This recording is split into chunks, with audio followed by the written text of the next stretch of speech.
Hi, Up With People world. I am Donna Reed. I traveled in Up With People Cast A 1976, which hopefully this is not the first episode of the Cactus Corner that you have watched, and you all know that by now, because there'll be a quiz at the end. Now, so I'm super excited today, you guys. I know I say that a lot, but this is really going to be exciting for those of you who used to listen to this band play, and whether you wanted to or not, you listen to them play because they're at like every reunion. So I am here today with Bob, Pat, Willie, and Ken, and all members of the band that many of us knew as Arizona and who have assisted at a lot of reunions. So I'm going to call on you based on how I see you on my screen. Bob, let's start with you and see if you can remember those questions I told you that I wanted to hear from you. Well, you didn't tell me I had to memorize them. Okay, well, okay. When did you see a show, Bob? Bob? Do you want them? No. No. Okay, tell us. I was 17 when I joined Up With People. I'd seen some of the shows going way back with Linda Blackmore. I've always liked Up With People. And then a group that I was in high school performed for a cast that came in 71. And where'd they come to, Bob? Where'd they come to? They came to Yuma, Arizona, my hometown. And the guy that was playing guitar came up and started trying to sell it to me. and I just ignored him. I just said, I don't know, maybe, we'll see. So anyway. All right. And then you joined, and did you join with an instrument, Bob, like right away? Were you playing an instrument when you got to? I took one with me. I didn't know for sure I'd be playing, because I don't think anybody really knows. That's up to Ken. That was up to Ken and Herb and the Colwells, and Frank was there, and Doug Holsworth and Herbie, and everybody was there, Ralph. And we kind of went through a process where we talked with them. We played a little bit of music, and they decided. They made a decision at some point who was going to play and who was going with what cast and all that kind of stuff. Okay, and tell everybody where you're zooming in from today. I'm zooming from Tucson, Arizona. Go Tucson. All righty, Pat, you're next for me. Okay, I'm Pat Murphy, and thanks for having us here today. It's always good to be with fellow bandmates. We don't get to see each other very often, but I am Pat Murphy, and where did I see the show? I saw Up With People at my high school right outside of Philadelphia, Pennsylvania, back in 1971, and it was cast B 71 that I saw. Okay. And what else? Did you leave and did you have an I was 17. I was 17. I was a senior in high school. And I saw Up With People. And, my thing at that time, I was playing with a band already. And we used to learn things by ear, just kind of learn how to play. And I grew up on James Brown and Kool and the Gang and Motown and Stevie Wonder and all that stuff. So we were always learning, music by listening to the records. And Up With People came along, never heard of it, had no idea what it was. And I just kind of dug it. It looked like something I'd be interested in. So I got their record, the double album at the time. And just like I was learning other records, I learned the Up With People record. It was just one of the things that I enjoyed doing. And there was some cool stuff on there, and some good songs, great message. So I kind of hung in there with it. And next thing I knew, I was interviewing with Ron Beckett and Dave Stimpson and John Parker. And John Parker, who was the cast director at the time, says, so why are you interested in this outfit? What do you want to do? I said, I thought I could, contribute something. I don't know what yet, but we'll find out, I guess. So, they asked me to bring my bass. I brought my bass guitar with me, and the rest is almost history. I now live in Denver, Colorado with my wife. Recently, you posted recently about a show that you did, and I was telling Caleb, because Caleb lives in Denver. I was like, you should go listen to Pat Murphy play. Yeah. Yeah, Pat had to, when Pat came, we had to really break him of this habit of playing the bass with his ear. You know, he was playing by ear. We had to break him of that and get him to like playing with his fingers. Wah, wah, wah, wah. So you don't have to tell you just right away based on people's age. So you said you dug it and you sold a double album and all those things that I wonder if 20-year-olds even know. Yeah. Oh yeah. Well, what well, that you know, we means. used to. It was shortly after these things came out. You know, there were these, and there were albums that were made of vinyl that you'd put on a record player. I know. All right, Willie, tell us about you. Where did you see a show? Where were you? Wow. Well, so it was actually my junior high school music teacher who had seen Up With People, and he had become the director of the local sing out that started with Up With People came through. That was in 1967. And I saw my first show in 1968 in Riverside, California, where I grew up. And I was with the cast B 1970, the high school cast. So I graduated from high school on the road. And I was with 71B, took some college classes, and then 72A, 73C, and staged with 74A in Belgium, and then came over, and that's when we started the band. Okay, so we're gonna get to that. And you live in Southern California, correct? I live in Santa Ana, California. Yes. Santa Ana. Are you still where you were when Heidi and I visited you like 10 years ago? In that or general something? area. Yeah, in that general area. Yeah. Nice. All right, Ken Ashby, tell us a little bit about you and your life story. Well, I saw my first show in 1966. I was in Tennessee at the Tennessee State University and didn't know anything about it. The audience I was in a band on campus, a folk group, and my buddy said, "Let's go." So we went, full stadium, full arena for everybody, and we saw the show and interviewed the next day. Began traveling about 4 weeks later in 1966. I was 18. I didn't have an instrument, didn't know how to play one. And now I live in Virginia. So you didn't do this? You didn't play by ear? No, I didn't play. No, that was something that those Philadelphia kids were doing. But We eventually taught Ken how to play guitar. you did eventually. So then I traveled with cast A, the original cast, and then pretty quickly was sent to cast B, which was the first cast B, and then started the first cast C. Wow. And after that, it gets a little hazy.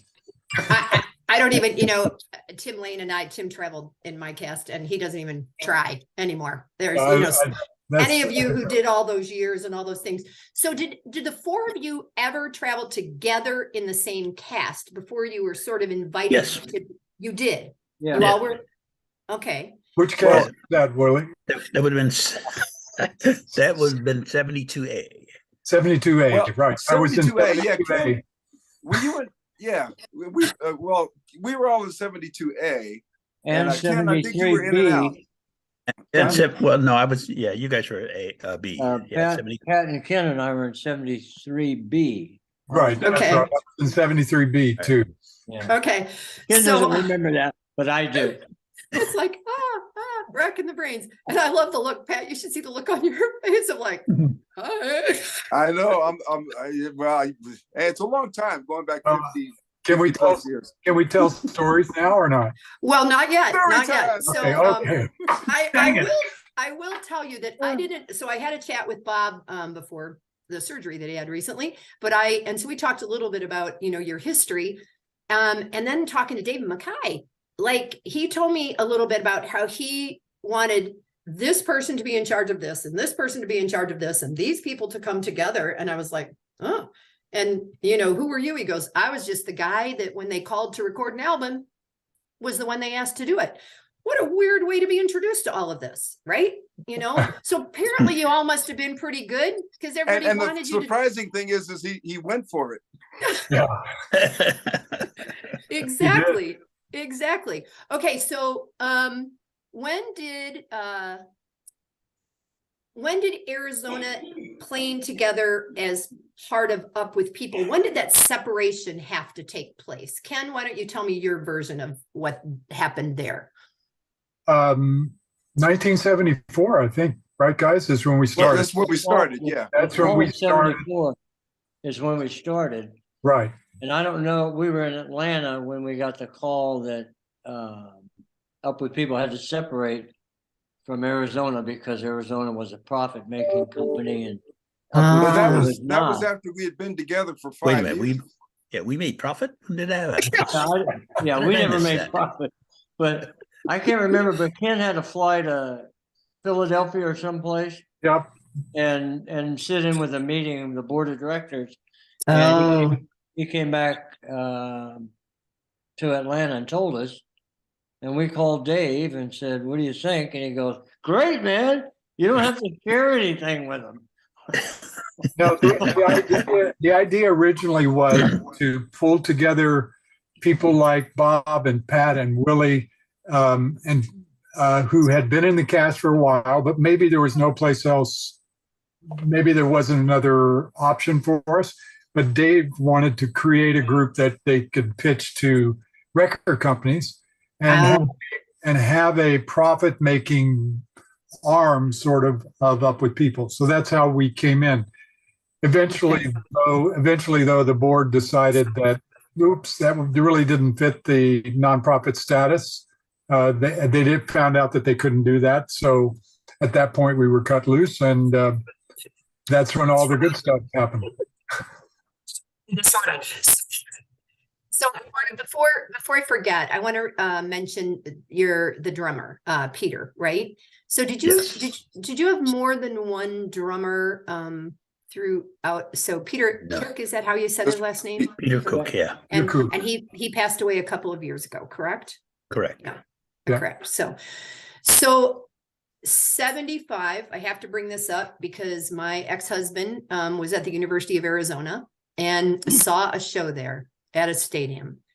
And it seems to me that you all played there. Is that correct? Pat, why don't you say, oh yeah, why don't you tell the world about that? I happen to have There we go. He's got all the props. Oh, yes. well, I don't know if you can read that. In appreciation to Arizona participation in TME, in the American Heart Association Fleetwood Mac benefit concert. Wow. It was Marshall. What year was that, Pat? 1977. It was when this album. 77? Yeah, it was when this album was top of the charts. Rumors with Fleetwood Mac. Right. And there we were, just barely getting going as a band. We'd never played anything like that before. Well, I mean, all of us had done things with Up With People. Traveled around and played huge arenas and stadiums all over Europe and in Mexico, but never as a 7-piece band. So this was, it was Fleetwood Mac concert. It was Kenny Loggins, Marshall Tucker, and Fleetwood Mac, and we opened up. And Arizona. Arizona, of course. We're the only band that had their name on the stadium, by the way. That's right. Yeah. On the what? On the Remember what? that. On the stadium. Right. Good point, Willie. I like that. It was that big A. It was never called Marshall Tucker. Right. Oh, exactly. It wasn't called Fleetwood Mac. It was called Arizona. It's called Arizona. Who are those people? I gotta tell you, I saw Fleetwood Mac. Actually, oh my God, who's the girl, the woman? Stevie Nicks. Thank you. Look, I did this. Did you know who I meant? Sure, absolutely. So I was at a show in Phoenix a number of years ago, and I was sitting in the seats, like super high nosebleed seats, with all the other old people who were looking down, and we were where you could watch her walk backstage and change and then come back out in yet another flighty, anyway, it just makes me laugh to think about it. So, all right. So then I came here in 76. I was part of the bicentennial, the wrap up of the bicentennial, and then going into the spring of 77.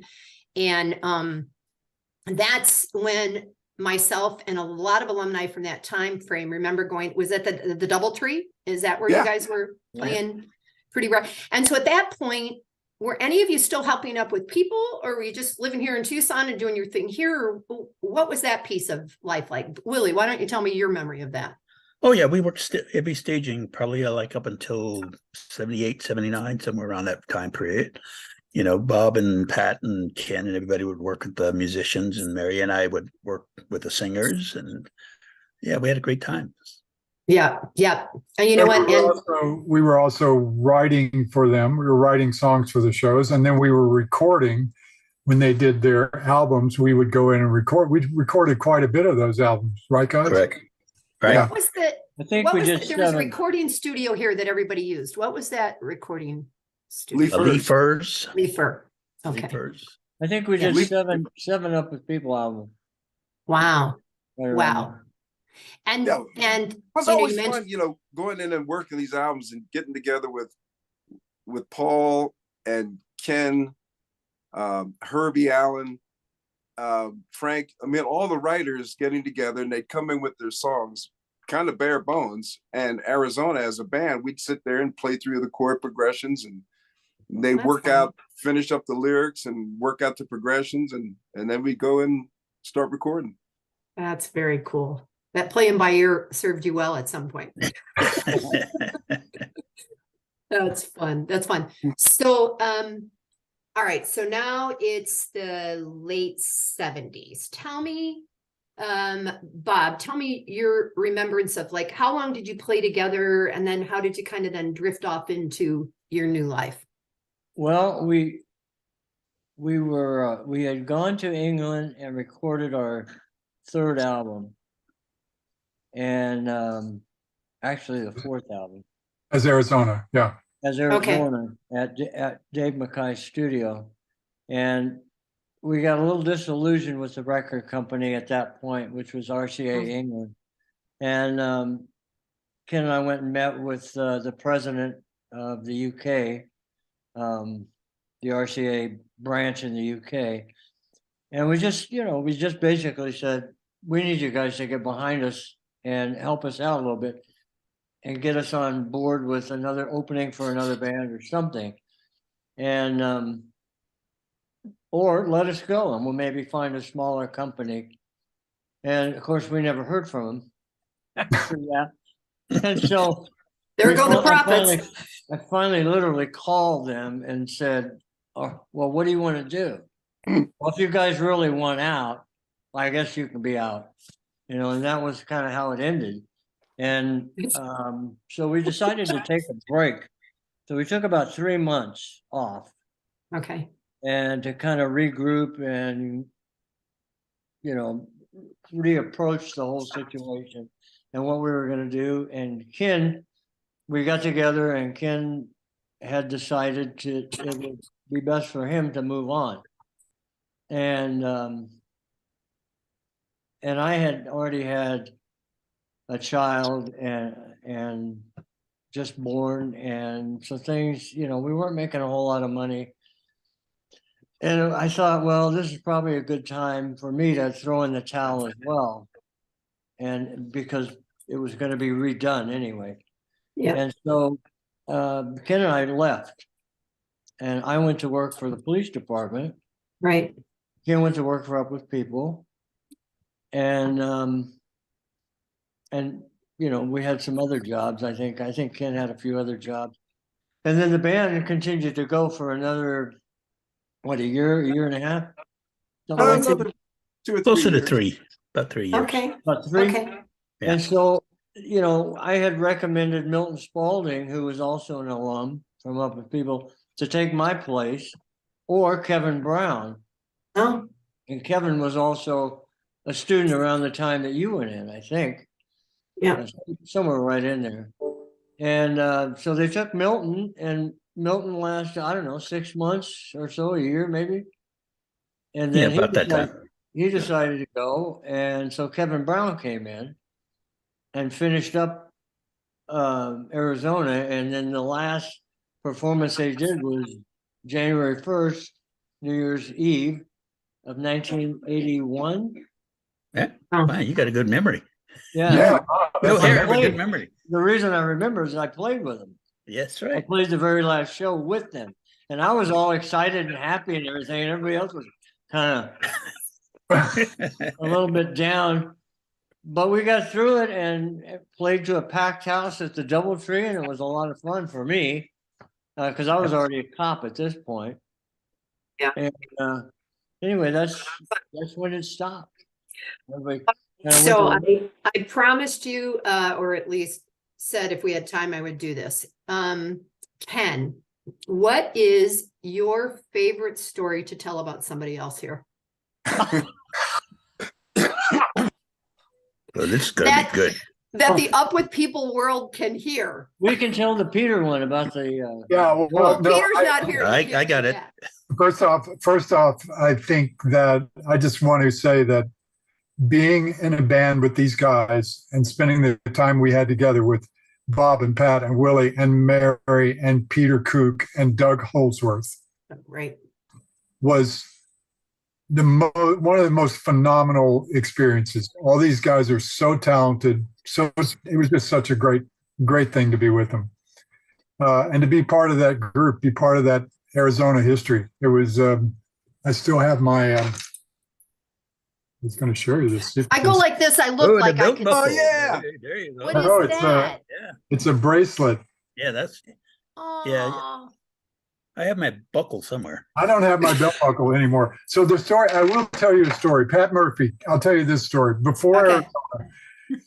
Did you want stories about Arizona or just stories in No, general? just Okay, stories good. in general. I don't care. I'll tell this story. I could tell one about everybody, but Pat Murphy came to Burlington, Vermont, was his first year on the road with the cast. He came to staging, and Frank Fields and I were working through all the musicians, auditioning, so to speak. You know, that no one had to audition before you came up with people, but once you came, we were trying to figure out who was talented, right? We know the story. Pat walked into the room with his bass. Frank and I were like, oh, okay, cool, this guy from Philadelphia, and said, well, can you play something from the show? Can you play a song? And Pat said, well, what song do you want? And so I don't know, we picked a song. Frank and I just looked at each other and said, okay, fine, picked a song. And Pat proceeded to play the song, the entire song on the bass, no vocal, not singing, just playing the whole song on the bass. And then he played the next song on the bass and the next song and he played the entire album. Just Pat and a bass guitar. Pat and the bass. Frank and I couldn't keep up with him. And so we said he thought he should be in the chorus. A dancer. But I tell you, Pat left the room and Frank and I were jumping up and down. Oh my God, this guy's so talented. And that's my story. That's awesome. Stick it to it. That's awesome. Pat, do you have a story to share about anyone?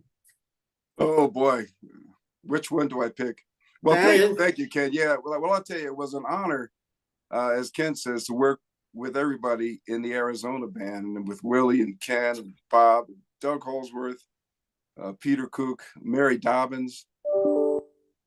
It was just magical. It was one of those experiences that you just, you feel very fortunate to have had. But we had some good times out there on the road. Really good times. Also, having that opportunity to also work with the Upper People guys, Paul Caldwell, Ralph Caldwell, Herbie Allen, Steve Caldwell to a degree. And it was just, we felt very fortunate to be in that mix, but like I said, we had a great time on the road. I have one thing, Ken, this is a Ken story. A little different than the Pat story, but we traveled all over the country with the band, from the Northwest to the Southeast and all ports in between. We were always going somewhere. But there was one, and sometimes traveling through the South was a little iffy for some of the band members, right, Willie? Polite way to put it. We were I know in, what story you're telling. we were playing at a club in Camden, Arkansas, and very, very kind of down home sort of place. It had rather than bar tables and bar stools, it had like picnic tables in the club.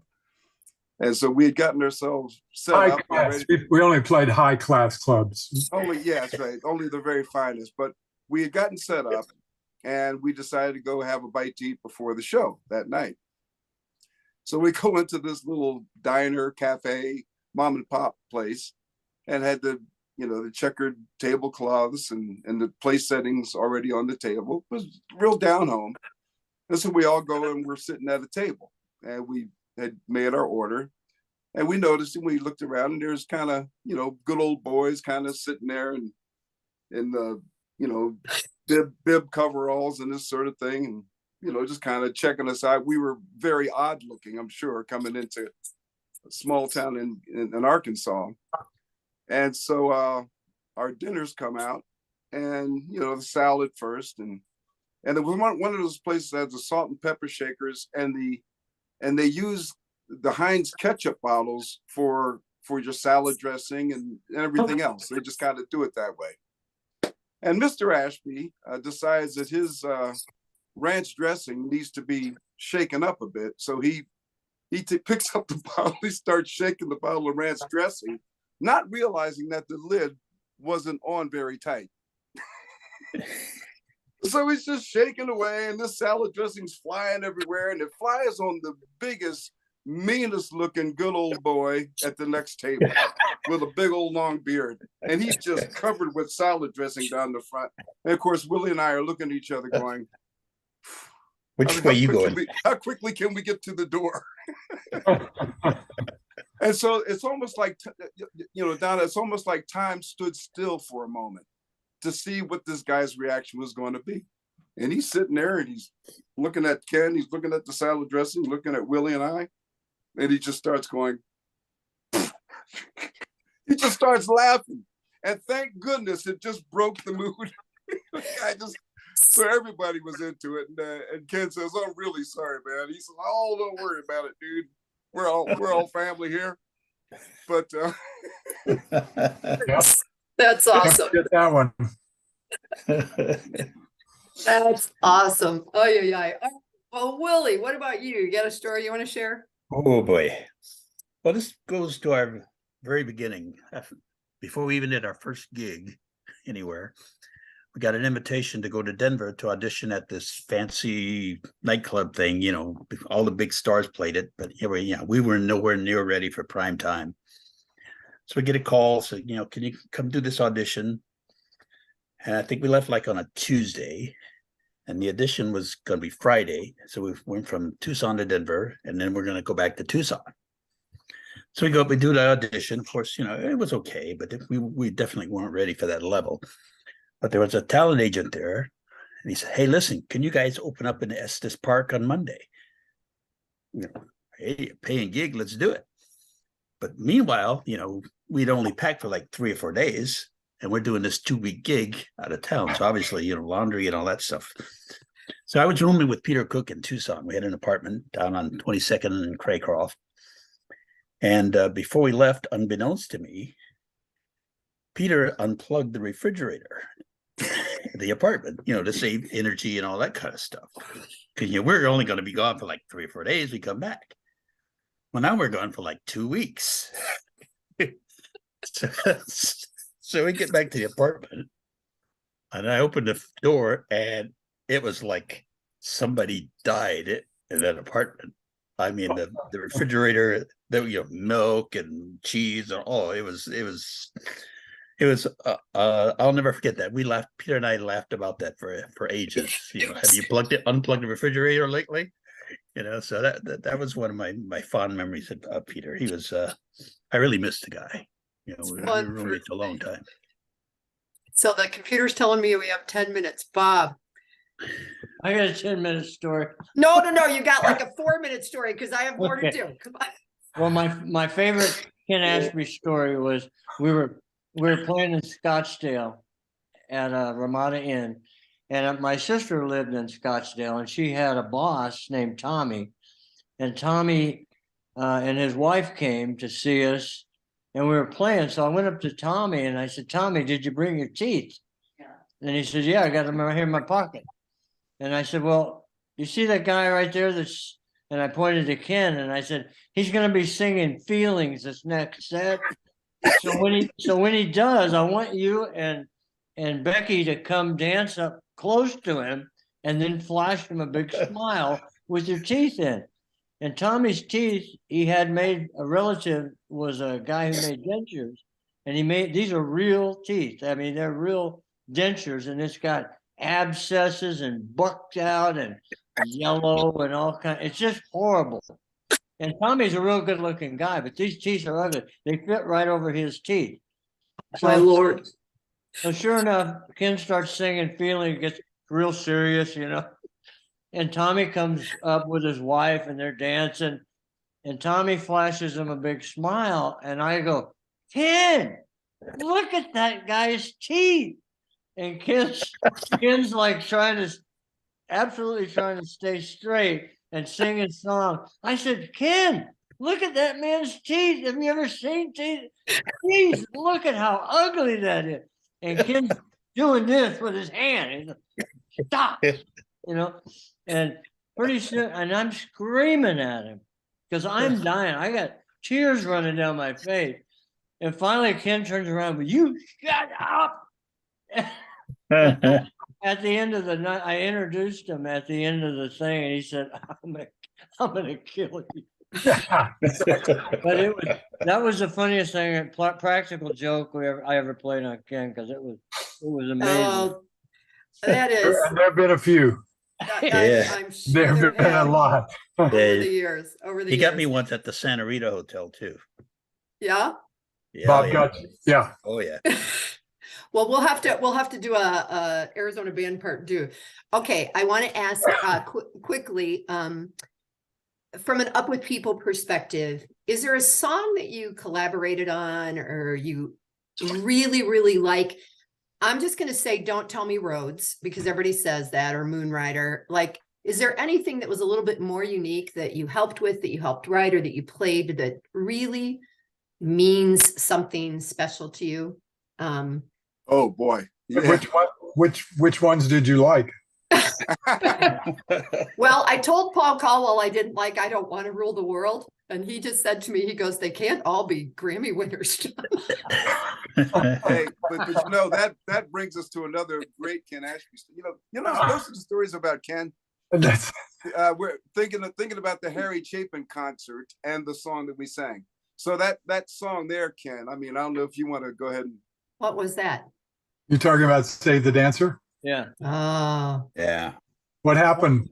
that was a good one. What happened? No, well, first of all, it was a special song that Ken was one of the main writers on, that we really enjoyed putting together. I still remember that opening piano riff with Doug playing it on the old, was that pianette, that Horner pianette Yeah, thing? Horner, yeah. And we were at the Up With People studio, and I just remember so vividly helping to put that song together. It was a really special time. Yeah, that was That was a great arrangement. Yeah. Great song. I think for all of us, that song was, and we played it a lot on the road with Arizona even. Yeah, that's cool. On the Up With People show, and we recorded it. Yeah, that was a special song written with Frank Fields, Ralph Caldwell, Paul Caldwell, and Steve Yeah. Cornell. Steve Cornell. You know, Everybody in there. we did Save the Dancer when we filmed for Televisa in the spring of '77. And I don't know if it was Lynn that was danced. I don't remember who danced it, but if you recall that, it was beautiful. And I don't remember who sang it. Don't remember anything about the show because it was 6 weeks in Mexico City. But Right. also, Ken, it made me laugh when they were talking about feelings, because I swear to God, Tim Lane sang "Dime, solamente dime." Like, pretty sure we learned that when he learned that in Spanish. I can picture that I'd too. love to get it, Bob. So get the guy with the teeth. So have him sing it. That'd be super hard to do. We are like having your retainer in your mouth. So That'd be hilarious. Oh my gosh. We So- recorded an album for a guy that sang without his teeth. We did. Oh, the music. yeah. We did the music for him. It was hysterical. Where was that? I don't remember that. Dunkley. Oh, John yeah. Dunkley. Oh, my John Lord. Dunkley. Oh, yeah. Aye, aye, aye. Don't All go right, to we Wawa have to- with your beer cans. We have 4 minutes left. 4 minutes and 9. Four Yeah, eight. we have, 4 8. we have- 4 we 7. 4-7. We have to wrap it up. I will say that I don't know how Ron Beckett fits into all of this, but I met him over at Bob's one time when my son was playing music over there, and he's been someone I interviewed. You guys, if you haven't watched these interviews, I hate to say this, especially with the old guys, we've lived more life, right? There's way more story to tell.